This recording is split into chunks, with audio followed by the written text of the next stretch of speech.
Good morning সকলকে। আশা করি তোমরা সকলে খুব ভালো রয়েছো, আমরাও ভালো রয়েছি। তো আমার বিছানাপত্র তোলা হয়ে গেছে, আর আজকের ওয়েদারটাও খুব ভালো, সানি একটা ওয়েদার। আর আমার চা খাওয়া, ব্রেকফাস্ট করা সব হয়ে গেছে। আর আমার ভুঁড়োটা একদম বিচ্ছিরি হয়ে গেছে, প্লাক করতে হবে।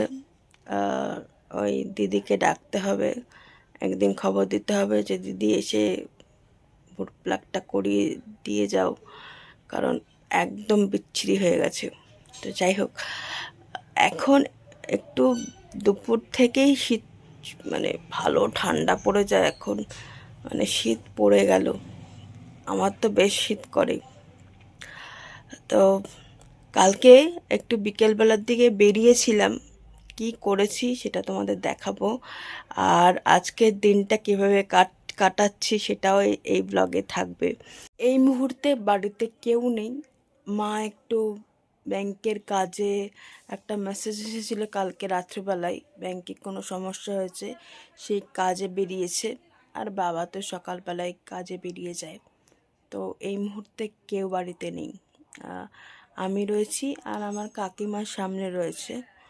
তো এই হচ্ছে ব্যাপার সকালবেলা, তো অসুবিধা হচ্ছে না।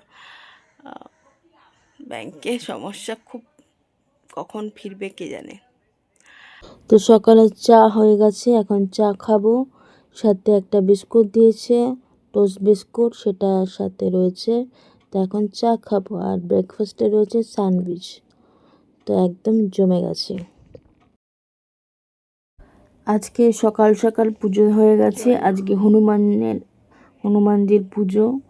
তো আজকে বাবাই পুজো দিয়েছে সকাল সকাল। তো এখানে ভোগ নিবেদনও হয়ে গেছে, আর ঠাকুরকে। তো আজকে সকালবেলা ওই কিছু শিম ছিল, অনেকদিন আগে না এই শিমগুলো রেখে দিয়েছিল, তো সেই জন্য একটুখানি শিম কেটে এর সাথে একটুখানি আলু দিয়েছি আর বড়ি দিয়ে একটা শিম দিয়ে একটু ঝোল মতো করছি।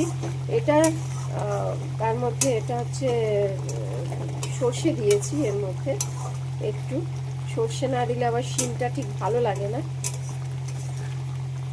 আর একটা ফোড়নে দিয়েছি গোটা শুকনো লঙ্কা।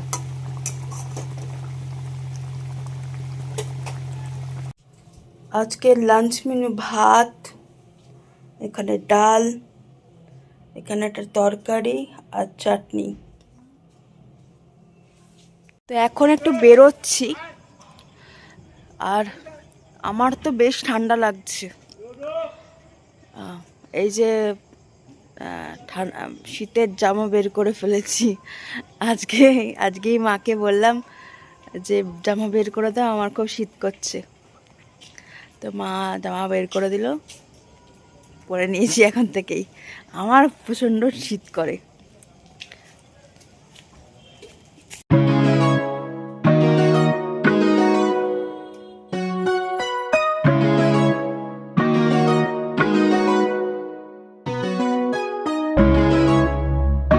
এখন এসেছি ফটো তুলতে, ওই এসআইআর এর জন্য ফটো, সেই জন্য ফটো তুলতে এসেছি স্টুডিও পোর্ট্রেটে।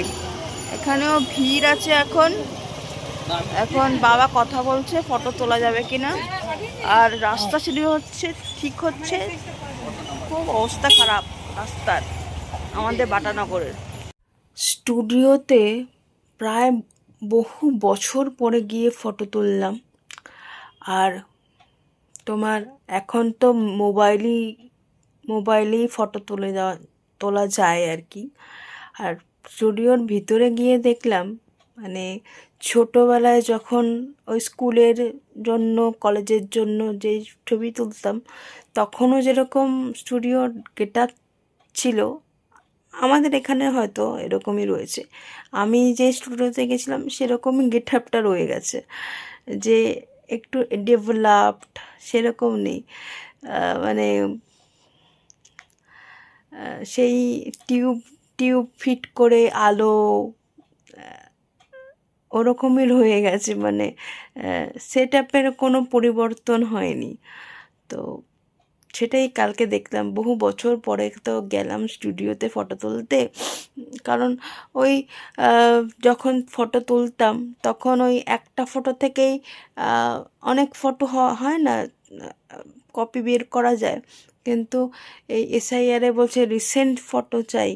তো সেই কারণে স্টুডিওতে যেতে হয়েছিল আর কি। আর রিসেন্ট ফটো আমার অনেক বছর হয়েছে যে রিসেন্ট ফটো পাসপোর্ট সাইজের এরকম ছিল না আর কি। তো তুললাম একটা, তো বয়সও বাড়ছে, মুখও চেঞ্জ হচ্ছে, তো সেরকম একটা ফটো তো থাকা উচিত। তো আজকের মতো এইখানেই ভিডিওটা এন্ড করলাম। তো আরেকটা ভিডিও নিয়ে কালকে আবার তোমাদের সাথে দেখা হবে। যদি ভিডিওর কিছু ভালো লাগলো তাহলে লাইক শেয়ার করো, এবং ভিডিওগুলো যদি ভালো লাগছে তাহলে প্লিজ সাবস্ক্রাইব করবেন আমাদের জীবনকে। বাই বাই, সবাই সুস্থ থেকো, ভালো থেকো।